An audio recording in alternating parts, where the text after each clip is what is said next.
Hercules said it, and the Klump family proved it. Right? His name would go down remembered for what he had done. You watch a movie like that, and you think to yourself, certainly a guy like Hercules can do the kind of things that Hercules can do. But in reality, if you sort of look over the landscape of just even the people within that movie, what was it about him that allowed him to be the person who people remember for all time? Was it that he was bigger, faster, stronger than everybody else? Was it his skill? Or was it simply the fact that he was the only guy in the army willing to walk out there and face him down? I mean, of course, there's a similar story told in the Bible. You can't watch that movie and not be thinking of a biblical story, right? You're, of course, thinking of David and Goliath. David was no Hercules, at least not when he was. It's almost like in that picture right there, David would have been who? Hercules or the little boy? He would have been the little boy. But who does he become? Because of what God does through him, because he's willing to step out in faith and show up and fight the battle, he becomes the Hercules of the people. And later people will sing songs about him and say, others have slayed 1,000, but he has slayed 10,000. He would become a Hercules in his day and become the preeminent leader and warrior in all of Israel. And so you might look at somebody like David and you go, how does somebody become like that? Whether it be in biblical times or in our own times. And sometimes maybe you look at people who are being used to do amazing things through God, and if you're really honest, I wouldn't say you're jealous of it, but you do at times go, why her, God? Why him? Like, I feel like as if I have every bit of skill, wisdom, knowledge, talent that they do, but yet you seem like you're blessing them and doing amazing things through them and not me. Why is that?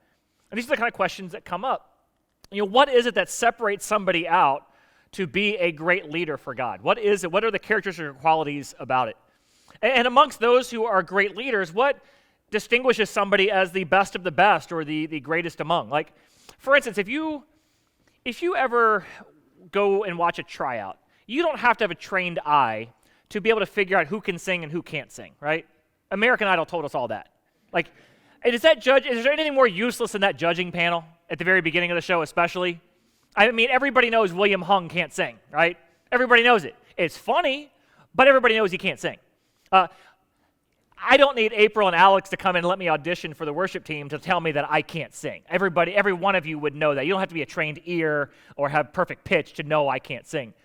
At the same time, not only can you tell competent from incompetent, it's also pretty easy to tell good from bad or good from average.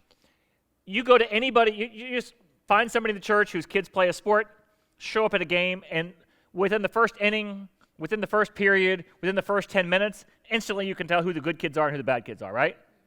And then amongst the good kids, you probably can also tell who the starter or who the superstar is, right? You can't. It's really easy to tell good from average, great from okay, and it's even amongst those who are really good to tell who's the best of the okays. But what about when you have a group of the best of the best? I mean, these are the things that radio talk shows and TV shows argue about all the time, right? Who's the greatest? Who's the best? Who would be on your Mount Rushmore of baseball? Or who'd be your all-time starting five in basketball? We talk about who would be the best, and the debate goes on and on and on and on. You look through the scriptures and you see similar kind of issues or similar kinds of things. Like Jesus has like 70 who are following who he sends out to tell people about his ministry. Amongst those, there's 12 that are his disciples. And then amongst the 12, there's the three. There's the Peter, James, and John. And then amongst even those three, there's Peter, who he calls on to be the leader of all of them. And you kind of look at it and you say, why those 12? Why those three of those 12? Why Peter of all the people? I mean, you ever had that question like, why did he choose Peter?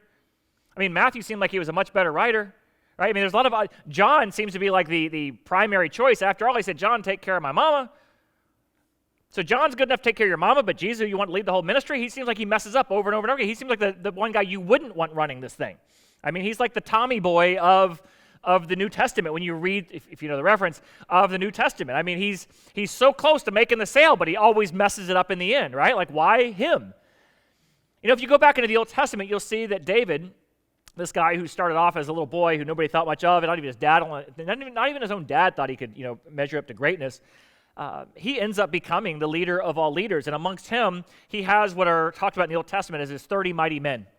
And of those 30 mighty men, now each one of these dudes are just bad dudes. I mean, the stuff that they did are legendary. I mean, these are the guys who have like the Congressional Medals of Honors and Purple Hearts of their day because everybody looks at them and goes, whoa. I mean, and the Bible tells a lot of the stories. But amongst those 30, there were 3 that even stood out amongst that. And if you go over to 1 Chronicles chapter 11, we're going to be this morning, I sort of picture this story coming out of somebody coming to David and saying, all right, those 30 dudes are the baddest dudes ever. I mean, just the stuff that they did was amazing. But amongst those 30, there were 3 that sort of stood out amongst those. What was it about those 3? How did you pick those 3 amongst all of the 30? Because every single one of them is amazing. How did those guys sort of become like the Mount Rushmore statues of all of your guys? How did they become your starting 5? How do they become the true goats of all of your mighty warriors in the land? What was it about them? And so it seems like as if he's probably telling this story about how this all came about in 1 Chronicles chapter 11, which the reason why I want to focus in on it is because if you ever had that question asked, how is it that God could do something amazing through me? What is it that distinguishes somebody who God uses in a mighty way to lead a spiritual movement to accomplish his purposes? How do you become that kind of a person? I think David's explaining that because that's the question that's being asked to him. What was it about these 3 that separated them from even the best of the best of the best? The most amazing guys who there's all kinds of stories. Like there's one guy who, on a snowy day jumps in this pit and fights a lion with his bare hands. I mean, like, who does that kind of thing?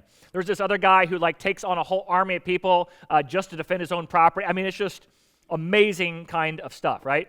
So he talks about these 3.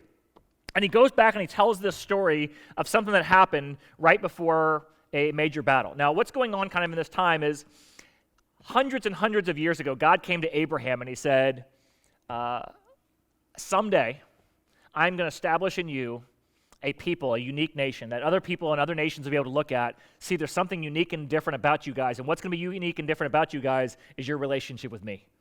And because you will be a salt and light to the whole earth, people will want to have a relationship with me because of your relationship with me. And all nations will end up being blessed because of that. And here, the epicenter of the world at the time, you had Asia and Europe and Africa in the center of all of that, the key to controlling the whole world. The reason why that land was so fought over all those years ago is because it was a central place of all of that. Real estate is everything, right? Location, location, location. This is the land I'm going to give you, the whole area, so nobody can travel anywhere through there without coming through and seeing the people who are a perfect example of a relationship with me. This is what I'm going to give you. But I can't do it right now because the people in the land do not deserve to be judged yet, so it's not going to happen for a couple hundred years, and then you guys are going to come in and take it. And sure enough, Moses leads people out of Egypt, and Joshua goes in and leads the conquest, and they take the major fortified cities. The people never end up fighting all the rest of the battles to take the land that God had promised them until David. David is the king who finally expands the borders of Israel to the full extent to which God had promised them. But just because God had promised it doesn't mean it's going to be easy along the way. Let me just say that again. Just because it's something that God has promised to do doesn't mean the path to get there is going to be easy. And along the way, David is just outside of Bethlehem on his way to come through to continue taking the land. And he's up against a very powerful opponent, which is the Philistine nation. And you'll see the Philistines keep coming up because both of them are fighting over trade routes and high places and strategic points and resources. And this is a continual issue. And so they're the major obstacle standing between him and them. And what's it say about David when there's people who can't be removed from said land? What does it say about him as a king and as a leader when he's got to this point where he's sort of stuck? He's held out in a stronghold and he can't seem to make any progress with this. And this is a time where he's sort of discouraged and frustrated, wondering, can this still happen? And so David goes and he's explaining, how did these 3 guys emerge among the 30? And he goes back to this time where he was struggling with thoughts of despair and questioning whether or not God could do this or not and having all those issues. And it says this in 1 Chronicles chapter 11. It says, 3 of the 30 chiefs came down to David. And he was at the rock of the cave of Adullam, where the Philistine band had been encamped in the valley of Rephaim. And at that time, David was in a stronghold, and the Philistine garrison was between him and Bethlehem. And David longed for the water, and he said, "Oh, that somebody would just get me a drink from the water of the well near the gate of Bethlehem." So those 3 that had come down amongst the 30 broke through the Philistine lines on their own, drew some water from the well of the gate near Bethlehem, and they carried it back to David. When they gave it to him, though, he refused to drink it, and he poured it out before the Lord and said, "Oh, God forbid that I should do this." He said, "Should I just drink the blood of the men who risked their lives? Because they'd risked their lives to bring it back." David would not drink it. And such were the exploits of these 3 mighty warriors. So that kind of summary statement there is sort of like where I picture the author having gone to him and says, what was it about these three? And he tells this story. And this is a story that sort of stood out to him. And I think the first thing you need to know, the first key to this when you're wondering, what is it about somebody that God uses versus somebody God doesn't? What is it about these three who stood them apart from the other 30? How did David select these guys? I picture the question that's not written in here that's being asked to David. What was it about those three guys that made you choose them over all the others? I don't know if you picked up on it here, but I think his answer back was, I didn't choose them. They chose themselves. David didn't go to three guys and say, hey guys, let me see. I want you, and I want you, and I want you. You guys, come on down here, come on here. Here's what I'm struggling with. No, it just says 3 of the 30 came down to David. They self-selected, and they came. Now, point number 1, if you want to be somebody that got used by God in a mighty way, the first requirement is just show up. Just show up. I mean, over and over, you heard this story where, who is more likely to be used? The person who's most talented, most gifted, and most skilled, but isn't there, or the one who is? What is? And I told my son this when he started playing football. I said, here was my trick. I wasn't a starter when I first started playing, but I overheard the coach tell the guy who was a starter, because they would rotate in, like wide receivers would go in and out and carry the play. And the coach would be so focused on the game, he would always go like this and go, all right, and tell the play, and he'd send him in. So now there's a lot of places you can stand on the sideline. You can hang out by the water cooler. You can get a good view. You can go hang out with your friends. Coach is there. I was always right here. And if the guy who was the starter was supposed to be there wasn't where he was supposed to, and that coach went like this, I was going, no lie, did it all the time. And he would be like, he'd send in the play, and sometimes he would try to like grab the back of my jersey to yank me back because he realized when he saw my number, it was the wrong guy. Because in a helmet, you kind of disguise, who you are. And he'd go, oh, and I just take off running in there. I got more playing time, not because I earned it at practice or not because I had the skill. I just knew where to be. Right? Works, right? Step number 1 is just simply show up. And so first, I'll say to both of you here and online as well as in the room, just showing up. A lot of people right now are struggling whether or not they're even going to show back up at church ever. And it's been a big struggle, whether it's online or in person. The question is, am I going to show up? It's going to be hard for you to pray that God does something amazing through you if you never, ever show up, because showing up is half the battle in life. And for some of you, just being here is a battle. And not just in a year like we've had this past year, but it's just a battle. And you might feel like as if the whole world is conspiring against you to keep you from here. Newsflash. The spiritual word certainly is. Satan does not want you to show up week after week. Why do you think it is that your kids are the most difficult to get ready on a Sunday than they are any other day of the week? I don't know if this has ever happened. You ever had a fight so bad with your spouse that you don't even want to talk about going to church the next day? Because you'd almost feel like a hypocrite if you did. Or like she's going to be like looking at you the whole time, you listening? You listening? You listening? Mm-hmm. Oh yeah, you just act like we're all good now, but you know how things were last night. What if I told everybody about last night? And you don't even want to deal with that, so it's just easier not to go. On top of that, work is piling up, and if you just stayed home for just this one couple hours, you could really catch up on things. Or the yard needs to be mowed. Don't even get me started about the laundry. Right now as I'm talking, some of you are having anxiety right now of all the stuff that you should be doing, but you're not because you're here. So you're thinking, why did I come here anyway? Because the pastor just telling me all the stuff I should be doing anyway. For many of you, it's a battle just to be here. I get that. But just showing up is something that a lot of people don't do. Now, what was odd when we were at the luau, people think like I see everybody in the room, okay? They think I track everybody's attendance mentally. I'm going to let you in a little secret. If you're behind Chris over here, I can't see you or who you are. Behind Harry Tully and back, my eyesight's too blurry and the lighting is so dim, and so on around the room. On top of that, if you've ever been pulled over at night and the police officer walks up with a flashlight, what I've heard is that it's really hard to see in that moment. I won't share whether or not I have firsthand experience, but that's what it's like having these bright lights in my face right now. I can't see who's here, that's what I'm trying to say. But I walk around a luau, and it's almost like as if when I would go say hi to somebody, instantly they'd be like, oh, okay, here's where I've been, here's what's been going on. Like I know or something, or like I'm over there to interrogate them for like, where you been? Yeah, I don't know. But what I hear from people saying is, it's a real battle just to show up. And it is, I understand that. It's a battle sometimes to show up. But when you don't show up, you never know what you're going to be missing out on. We have a saying we say at a lot of our events: if you missed it, you missed out. I think the very first example of that we find in Scripture shortly after Jesus Christ dies on the cross. The tomb is empty, and the disciples, haven't seen Jesus since he died on the cross. They don't know where he's at, what happened. They firmly have enough faith or belief that, he's probably risen from the dead, but they don't know that they know that they know. And they're sitting there all gathered together one Sunday, probably a week after it happened, and all of a sudden, sure enough, Jesus walks in the room. And he sits down with them, and he talks with them, and he eats with them, and they're just amazed at the whole thing. However, on that day, guess who didn't show up? Thomas. Thomas didn't show up. And so he doesn't get a firsthand experience of what God is doing, and the fact that he doesn't have the kind of firsthand story that everybody else has. He doesn't have the testimony everybody else has. Rather, he's got to live off the story of everybody else. Why? One reason only. He didn't show up. Now, I got a lot of questions I want to ask various people from the Bible someday. You ever had that? You want to ask somebody like, why'd you do that? How'd you do that? What were you thinking at that moment, right? How good did Bathsheba look that you threw almost everything away for that? Sorry, just questions you got to ask, How did the guy with the donkey know Jesus needed it? I don't know. Maybe it's a simple answer. Maybe it's not. I don't know.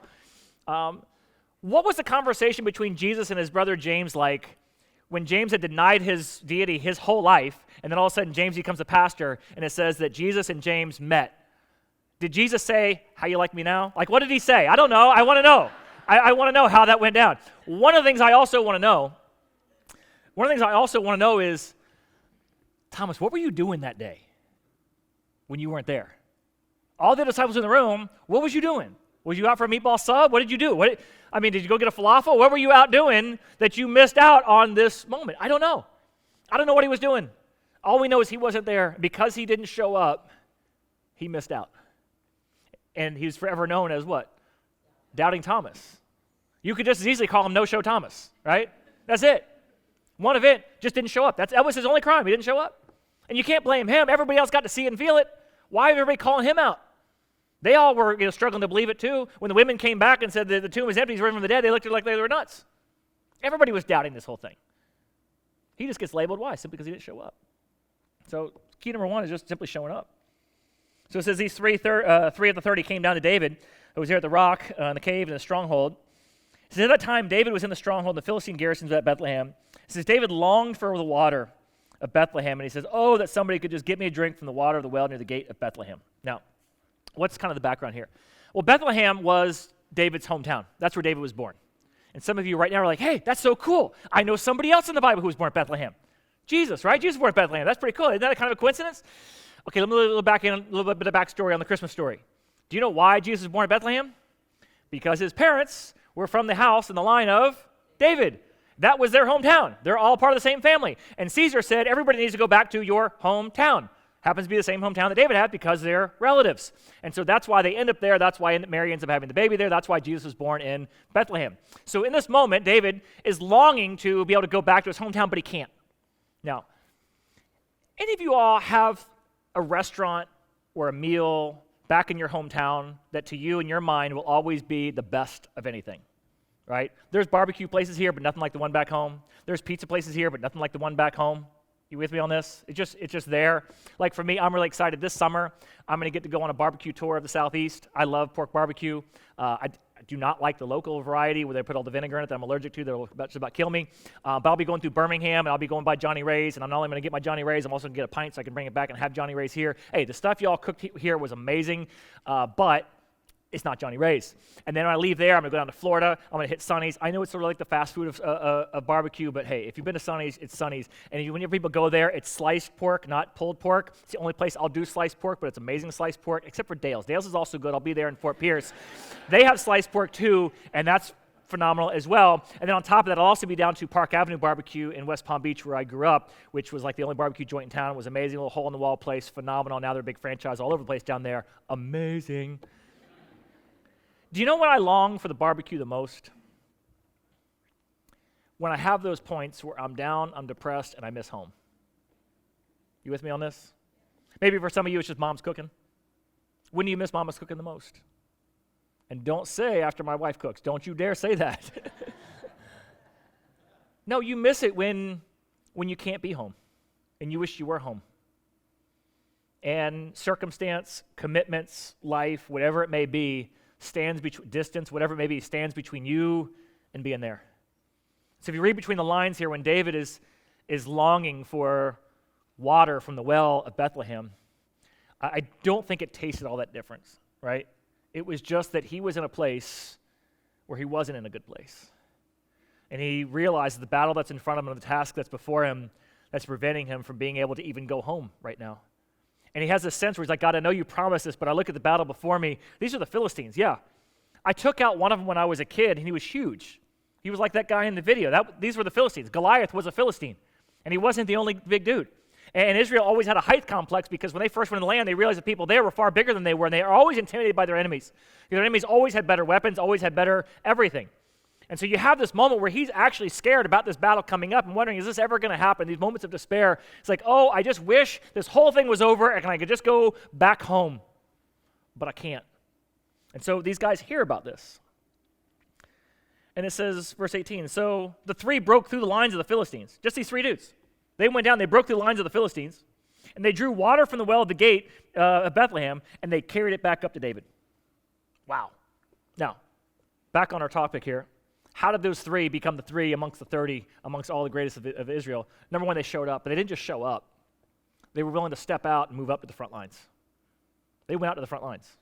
They didn't just show up, but they stepped up and went out to the front lines. Now, I know for many of y'all, especially those in the back, I'm not calling all you out, some of that's the only seat you had when you walked in. I get that. There was a season where I didn't want anybody to know who I was at church. I would just come in anonymously. I'd show up, but I didn't want anybody to know. And during that season, people would tell me about it. Oh, I went to this church last week, and nobody said hi to me. I'd be like, really? What church is that? That sounds like my kind of place, because I don't want anybody saying hi to me. I don't want somebody all up in my business. I don't want somebody greeting me. The last place I'm going to go is that whole New Here thing. And no, I'm not going in and talking to anybody, even if you try to entice me there with a free shirt like this. Sorry, I'm still not doing it. I'd rather keep my anonymity than get me that shirt, okay? If you want to go get me that shirt for me on my behalf, fine, but I'm not doing it because I don't want anybody to know who I am. Some of y'all have been in that place for years. You show up, but you're not willing to step out and go to the front lines.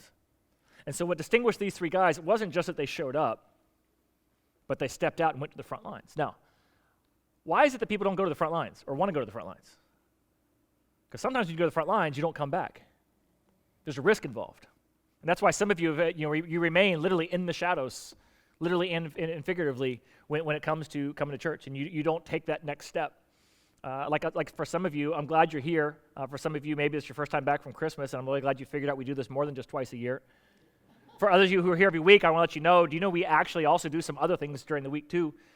We actually meet here on Wednesday nights for Celebrate Recovery. If you ever heard Having Hangout, it's a great place to be. Because the reality is most life change doesn't happen in this room. It happens in the context of a small group, a recovery group, or a table group. That's where most life change happens. And so what often happens is people will say, well, I showed up and God didn't do anything. I showed up and God didn't do anything. This story would not be this story if all they did was show up and hear David say, man, I really wish I could have some of that water. And you can just picture in the back of their mind like, dude, there's some bougie water out there, but like there's coconut water you got to go down to Whole Foods to get, and there's some really bougie stuff like the champagne of water. You got to go, you go some like fine stores, like the Perrier and the Pellegrino. There's some water that comes from exotic places like Fiji or Voss. I had to look up Voss. Voss comes from the uninhibited forests of southern Norway. Does it come with that accent too? I don't know. But amongst all the list of bougie waters that are hard to get to, the one that's behind the most formidable enemy of your day has got to be on the top of the list. And that's what David wants. If they just showed up and heard him and be like, well, I hope somebody does it, nothing would have happened. Sometimes you hear about opportunities all the time, but you don't take them. You just let somebody else do it, or hope somebody else will do it, or pray that somebody else will do it. And then later on you watch and you see God do amazing things and you go, man, why didn't God do stuff like that for me? Inherent in there is the risk. Now, I love being a part of a church full of so many risk-taking people who are not willing to just sit by and just show up week after week after week and let somebody else do the work of the ministry, but people who just continually step out and step out and step out. And people ask me, how did, they, and like, for instance, people ask me, like, how did, like, Mike, with his background, become a pastor on staff and leading Celebrate Recovery? I'll tell you how. Mike hired himself. I didn't start Celebrate Recovery. He came to me and said, Steve, I really want to help people who have come through situations like I've come through, and I want to start a Celebrate Recovery. And it was sort of in this sense of, I'm going to do this. If you want to share in the blessing of what God's going to do through me, then come on. If you don't, that's fine. I'll keep the blessing and share it somewhere else. That's literally how that whole thing went down. And here we are a couple years later, and hundreds of people have been blessed through that ministry, not just here in Virginia Beach, but now online outside of our area too. It's amazing to see that happen. Stephanie has been coordinating all of our mission efforts here recently. Well, how did she become like your missions coordinator? Well, she started helping homeless people and giving them a dry, warm place to sleep at night. Not because we went out and said, hey, go do this. By the way, most of the missional stuff you see, like what we do in Nicaragua and the Dominican Republic and the Philippines, all these different places, hardly any of that ever came from anybody on staff leading our church and saying, here's something we should do. Almost every single one of them came from y'all. Because our missional philosophy from day one is this: I want to pastor a church full of people who aren't going to just show up every week, but people who are willing to step out and go to the front lines and take a risk and say, I see this need, I want to meet this need, and I don't care if the church is behind me or not, I'm going for it. And so like Erwin comes to me and he says, hey, I saw what you're doing in the Dominican, I saw what you're doing down in Nicaragua, I talked to my parents and some friends and family back home, and their situation is every bit as bad as that. Now at some places, the next line out of that person's mouth would be, how come you aren't doing anything in the Philippines? Do you not like us as much as like everybody else? That's not his heart. He comes to me and he goes, I feel burdened for this. I'm going to do something. Does Essential want to be a part of that? And so I was like, all right, so what are you thinking? Like, sometime this next year? He's like, no, Easter's next month. This is a true story. It's how it played out. And I'm sitting here looking at him like, yeah, I know it's this next month. I'm well aware. We've got a whole things planned for it. We've been working on stuff now for several months leading up to Easter. You're talking about something on the other side of the world where you don't even have any, have barely any contacts. Like Jojo, who knows Fred, who knows Mike, who sort of ran a church and a ministry one time long ago over in the Hill Country. There might be something, and you're going to go over there and do something? He goes, yep. Sure enough, he did. And we now have a ministry in Philippines, and it's just amazing and phenomenal to see what's going on there. But it all comes from something like that. But it's not just people who go do those things outside the church. It's people right here who are doing things right now, providing opportunity for you to be in here in this moment. One of them, I don't know everybody's story. I know a few of them. One of them I know is Dean. He's a good friend of mine. I tell you, when I first meet Dean, Dean had showed up for church for a little while and decided he was going to step out and take a risk. And the step out, take a risk that he did was show up at a Bible study. Some of you are scared to death to show up at a Bible study, aren't you? I know. Scared to death to walk into some place where a bunch of people will be sharing, talking about their lives, asking me about mine. Heck no. This guy's willing to show up, not just at a Bible study, but a Bible study that the pastor is leading, a Bible study the pastor is leading at his house. Now, why is that a risk? Well, he showed up in there. He just came off of a ship or somewhere, I don't know where he was at, somewhere in the Navy, and he's dropping F-bombs at a Bible study at the pastor's house. Now, a lot of people would say, I need to wait to clean up my mouth before I go do something like that, right? And it's funny because it just kind of came out in conversation. He's like, oh. And everyone's like, no, we cuss all the time. It's all good. That's a whole explanation. All right. The point is, instead of just showing up and sitting here, he took that next step, that risk, and showed up at a Bible study where he didn't have the proper language or etiquette to belong. But he says, I don't care, I need to be there, and I was there. Well, here's what happened later on. Miss Debbie gets up and says, here's the thing. We've got people right now who've been serving since 7:30, 8 o'clock this morning. They came here that early, and they'll be here until long after you get in your car and you leave. And it's phenomenal what they serve. But you know who else also has to make a commitment de facto because of that? Their kids. Yeah, their kids. So that means there's a bunch of kids who also get here around 8 o'clock and are here till noon. Now, what we used to do is they would go to kids' church twice. There's a problem with that because there's two kinds of kids. There's the good kids and there's not as good kids. Both of them are a problem in the second service because the good kids, I know, David killed Goliath. I know, it was this thing. I know, hit him in the forehead. And the guy up there is trying to teach a lesson, and there's this kid who keeps on jumping all the answers. Why? Because they're the goody kid, and they know all the answers because they did their last service. Then there's the bad kid who sits there like, I don't need to listen to this. This is dumb. I don't like this anyway. Okay. And he's not going to pay attention at all because he already heard it. And so Miss Debbie had this vision. She said, what if we try to bless those kids so that they leave church having had a great experience and a good time, which will then in turn bless those who are serving. And so what if we offer something called bonus time, where we make a game room where these kids can play video games and just have fun while they're here, while their parents are serving. We could bless the parents through that, bless the kids through that. It'd be a great thing. But we need somebody who's willing to go play games with kids. And Dean was like, well, now I think maybe I could serve. I don't know. Let me get this straight. She'll think I'm serving Jesus, and I'm going to be playing FIFA soccer with kids. I'll make that sacrifice. So sure enough, he goes in there. But if you had asked him, hey, can you come lead large church or large kids group and teach them a lesson about God in a fun, engaging way? First words out of his mouth would have been, oh, I can't do that. I can't do that. And he says we rooked him into it. No, the Holy Spirit led him. And last service, that's what he was doing. That's what he was doing. He was investing into your children, the children who were here last service, investing in them just like somebody's doing right now. And somebody else is in there playing with their kids during bonus time. And how does that happen? It's just because somebody doesn't just show up, but they step out and they're willing to take that risk. John Roberts, another guy who goes to church here. Now, I've been praying for a move of God on several ships in this community and several commands because I see the depravity, I see the destruction that secular, dumb thinking, poor escapism is wreaking havoc on the families and the personal lives of people at several commands and ships in this community. And so I've just been praying, God, will you just move and do a move, of only your Spirit can do. And here's the thing I know. It can't be through me. I know it can't be through me. I'm not allowed on the ship. I'm not allowed at the command. I have to get permission from one of you or escorted there to even do it. But it's going to happen through one of you. And it's going to happen through somebody like John Roberts who comes to me and says, I want that for my ship. And I didn't tell him any of this vision. I just been praying for it. He's coming to me and goes, hey, here's what I want to do. I'm going to be going out to sea. He didn't wait for there to be a good chaplain. He just said, I'll be the chaplain. I said, can you do that? He goes, I don't know, but I'm going to chaplain the guys in my crew. And so using through different apps and whatnot, he says, can you give me some research? I'm going to go do it. And he's done it. And he's been a chaplain to a ship, even though he doesn't have a little cross on his lapel.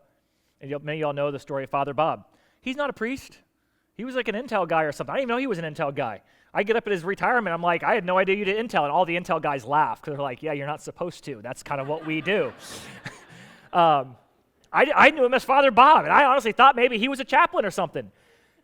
He didn't go out to be a priest. People just called him that because he had a heart to minister to people, and far beyond what the Navy was asking him to do, he just went and did it. And it was really cool. This isn't just happening with adults. This is also happening with some of our youth. Isaac Loftus, I asked him, Mike, I was like, does this happen on the youth level? He goes, yeah.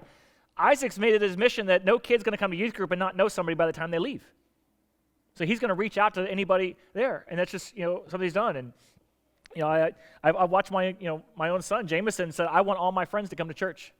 And so he invites him. Do you know the risk that it takes for a middle schooler with all the peer pressure and to make that bold step? What are you risking at that point? You're risking, your reputation is all you have when you're in that age, right? Brad's daughter, Kylie. She comes to Micah every week and says, I'm trying to tell my friends about Jesus. They had this question. How should I answer it? Those kids aren't to the point yet where they're willing to come with her, but she's like, all right, even if they won't come, I'll take Jesus to them. Just amazing when you hear about these kind of stories. And was there a dry eye in the room when you heard about the story of Don and Katie? Remember a couple weeks ago I showed a video where she'd been praying for her dad? Is it not true that some of the biggest risks you'll take and the hardest battles you'll fight for Jesus are within your own family? And her dad was not coming to church, did not want to come to church, didn't want anything to do with church, but she was praying for him and she'd invite him, and every time she'd invite him, she'd get a real nasty answer. But she kept inviting. And then there's this amazing emotional story where he's like, oh, I'm so glad she did. It's just changed my life and moved me down this path. And look it up online sometime, the Don and Katie story. It's amazing, emotional. How many of y'all had a moment where you watch that and go, that's what I want from my dad? Oh, that's what I want to see happen in my husband. As long as you're hoping for it and wishing for it, it's not going to happen. You got to show up, but not just show up, but you got to be able to take the risk. Katie didn't just pray that her dad would be here. She took the risk and invited him, and invited him, and invited him, and put up with the harassment, and put up with the nasty grams, and put up with all of the negativity that was thrown her way. And she kept fighting that battle and fighting that battle and fighting that battle. She was going to win, and she did, and it was amazing to see that whole thing play out. Now, anytime you go to the front lines, it's a dangerous place. There was no guarantee those guys were going to get there and were going to come back. And you may be thinking to yourself, well, I could never do that. And as Hercules would look down and says, and that's why nobody will ever remember your name. That's why you don't see God doing great things through you. Because as long as you look at life and you say, okay, God, I want to do great things for you. So what happens for most of us, we sort of look at our own intellect, our own experience, our own education, and what our resources are, and say, okay, God, here's what I could do for you. And God looks at you and is like, all right, go for it. I don't care. Have at it, man. Like, yeah, God, but I want to see you like move mountains in this area. He's like, you don't need a mountain mover, man. You got your own shovel. Go for it. Yeah, but I'm only like moving a little bit of dirt. I know, because that's all you want to move. When you want to move a mountain, you got to call me. We want miracles, but we don't want the context for a miracle. You follow me on this? We want a miracle, we don't want the context for a miracle. I always heard those stories, like these amazing moves of God, right? Personal and professional. Like I had a friend of mine who was at a church quite bigger than ours, but they were doing a building project and they needed a crane. And so he's like, they got to this point where they weren't going to get it, and it was going to take like 6-7 months. It was going to be way over budget. So he's like, he went to his congregation and said, we're at this place. Does anybody here have a crane? And sure enough, some guy raised his hand and goes, yeah, we just bought one for our company. You want it? Like, how does that happen, right? I'd heard that story. I remember thinking to myself, man, that's awesome, man. I would love to, have some experience like that. Well, sure enough, when we were given this building, the foyer did not look like it does right now. It was this cramped space. You couldn't walk around. There was no foyer. It was just a very narrow hallway. And we tried to do one event in here before we ever moved into this building, and it was a disaster because we couldn't move in the building. And so I went to an architect and said, we got to have an open foyer. We got to have some space inside in here. And he says, you can't do it. I was like, what do you mean you can't do it? He goes, well, it would take a steel beam. It would have to be this size, this length. And, I don't know who you're going to get to do something like that. It's going to be pretty expensive. And so I heard this story, and I was thinking, this is like that crane story. Now, we were a church of only like 130, 140 people. So I'm like, why not? Let's give it a shot. I walked into church, and I said, all right, here's the deal. Here's the situation. As awesome as the building is, really excited about it. I was like, I don't know if it's going to work for us moving in there. Crazy ask. Does anybody here have opportunities or know anybody who can put up a steel beam? And I'm like looking around the room for like some big gruff construction worker dude, somebody who drives like a big diesel truck, whatever kind of thing, whatever. He would come walking down like, So a blonde girl comes up to me. She goes, I've got a small women's business, and what we do is put up beams. I'm like, huh? I found out later that Colleen sitting here, that was her first Sunday at church. Isn't that awesome? Isn't that amazing? Right? I mean, and to think, now hold on for a second. You would think to yourself, I want that. It wouldn't have happened for me or for her if she hadn't what? Showed up. And it wouldn't have happened for her or for me if I hadn't taken that risk of looking like a complete idiot. I mean, if we here, can do steel beam work, people look at me like, no, why are you asking us, Pastor? Go get this thing done, man. That's what we pay you to do. Pfft. You think one of us does a steel beam? No, we work on ships, man. We don't do that. But it takes those things to be able to see God do an amazing work. So you got to show up, you got to take a risk, you got to also do what was unasked or unexpected. David wasn't asking anybody to go get him this water. They just did it. And if you're waiting for somebody to ask you, you may never see a move of God. All those people I just mentioned, not a single one of them did anybody ask them to go do anything. Not a single one of them did something that was expected of them. Every one of those stories was totally unexpected, was unasked, unprompted. They just showed up on their own. They were willing to step out and take a risk and do the unexpected. And that's where the move of God happened. Now, and it was such an amazing thing. I just got to speed down here to the end. They go out and they do this. Now, keep in mind, who are these guys? These are among the 30 greatest warriors in all the land. And what do they go do? What did they go do? They went to fetch water. The greatest warriors became water boys. Is that not what the story just said? I know you got yours channeling Bobby Boucher. I was thinking about those videos there too, but you could have easily said, this is a task that's far beneath me. These guys are highly trained, highly skilled. Send somebody else. How easy would it be for them to have, David wants some water? These guys get together, all right, who can we send over there? Who can we put over there? So I'm not going over there. We got those things. There was no job beneath him. There are people right now who are changing diapers, not because that's all they can do. Some of these people make 6 figures a year and are highly trained and highly skilled in what they do, but they're in there right now, wiping the drool off your kid's face. I've said before, I'm not doing that. I didn't want to do it for my own kids. I did, but there's people who are doing that. And it's not because they just, love that kind of thing. They're showing up and they're stepping out and they're taking a risk. They're doing the unexpected. What do you think happens when they tell somebody at work, yeah, so how was your Sunday? Oh, yeah, I was had this, blowout in room 2. But I mopped it up for Jesus.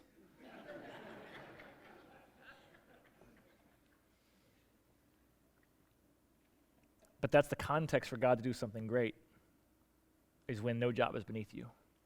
And so they go and they do this, and they go and they get this water. And I just pause. I just picture, what were the Philistines thinking when this happens? Picture, the Philistines who were there that night having to go back to report to their commander. All right, so what happened? What happened last night? We get an invasion? Is the attack starting? No. Best we can tell is just 3 guys. All right, so 3 guys. So how long did it take for us to take them out? No, we didn't. They whooped we had a whole regiment over there. They just cut right through us and went straight on. Oh, were they going after munitions? Were they coming after me? Who were they going after? What was going on here? Oh, they were going for water. Oh, what'd they do to our water supply? They poison it? No, they just filled up their thermos and left. It doesn't tell us what that did to the psyche or the psychological warfare that must have been for the Philistines, right?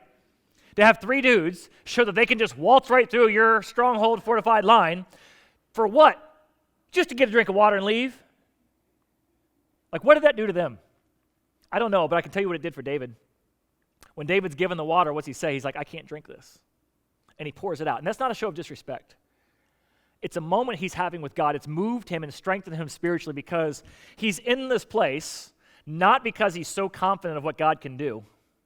He's in this place because he's gotten to this point where he's doubted that God can do what God said he's going to do. God, I know you said you were going to give us this land, but I'm looking at the army before us, and I'm in a strong fortified place, and it'd be easy just to stay here, and I don't want to step out right now. I want to stay here in the safety. And he's got these 3 guys who step out, just the 3 of them, not the whole army. David's afraid to take the whole army. These 3 guys go without the army, and they go in, they get him the water, and they bring it back, and they say, here you go. And it's this moment where David is so encouraged by this, he's thinking, oh my gosh, God, how could I ever doubt you? You've taken 3 guys and just plowed right through the army. Just like I did back with Goliath back in that day. Oh, how far I've fallen from the place of faith that I once had, where I'd walk out and say, you come at me with a spear and a sword, but I come to you in the name of the Lord. And now I'm watching these 3 guys do the very same kind of thing that put me in this place to begin with. God, I can't possibly accept this gift from them. This act of courage and faith that they've had that I don't have. I am not worthy because I don't have the kind of faith that I once had. And it's so moved him that he pours it out as an offering before God, as if to say, God, bring me back to the place where I had that kind of strength, power, energy, and effort to once again be able to lead my people into the battle you put before me. Now, could they have seen that that's what was going to happen in David's life? I don't know. Maybe they just thought David was thirsty. I don't know. The point of it is this. Oftentimes what God is doing through you, you may have no idea what God's going to use in that situation to do through somebody else. I remember years ago, somebody called me up and they said, hey, Steve, there was this girl I went to youth group with, and I'd kind of forgotten about her. I invited her to youth group as one of the few people. I was not like Jameson. I would not just go invite all my friends to church. I was kind of embarrassed, afraid what they'd think of me, whatever. And so there was this one girl I did invite, not because I was dating her or nothing like that. I just happened to invite her. And this person called me up and she goes, yeah, she was sharing her testimony at church and she mentioned you and the impact that your invitation had on her. I had no idea. I didn't even remember doing the invite. I mean, I sort of knew some of it. Point is this, you have no idea what happens when you not just show up, but you step out, you're willing to take the risk, go to the front line, don't wait to be asked, but you just do something and follow after God's heart. You have no idea the impact that's going to have on somebody else. When Colleen brought that beam in, she had no idea that 11 years later I'd be talking to you all about it with an inspiring story of just stepping out and showing up. You couldn't know that. When that guy stood up with the crane, he had no idea that would inspire me to somehow take that risk someday. You have no idea what God is going to use in that moment to do something great through you.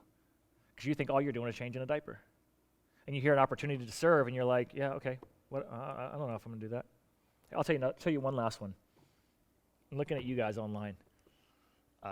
If you attend online, one of our hosts, online hosts, we have people who host the online experience because they kind of chat and talk whenever. So we have people minister online, so they're serving online ministries all the time.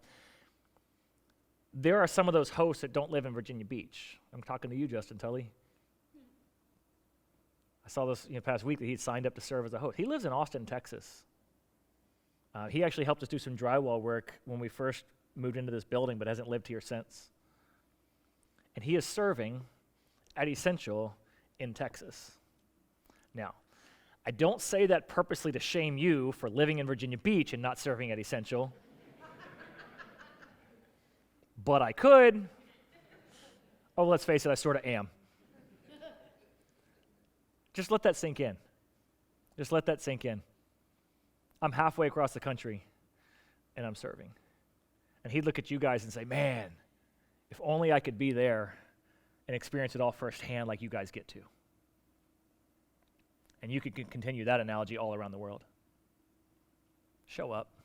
Step out. Don't wait to be asked. No job beneath you. That's the recipe for somebody that God can use to do amazing things. Would you join me as we pray? Father, I thank you for your grace that can take people like us and do amazing things. Thank you that you can take somebody like David with all of his faults and all of his failures and elevate him to be someone that you would say is a man after my own heart. And you would do great things through him with all of his faults and all of his failures in moments like this where he's doubting you. Because sometimes I think when I have doubts or fears, that it disqualifies me from being somebody you would use. So Father, I thank you, Lord, that you're not the God of one chance or a second chance, but the God of another chance and another chance and another chance. So wherever we're at in this continuum, Father, whether the battle is just showing up, or the battle is to step out, or the battle is not to wait to be asked, or if the battle is simply to get over myself and realize that even a warrior sometimes needs to be a water boy, and no job is beneath me. Father, may you move us in our hearts to take that next step. In Jesus' name, amen.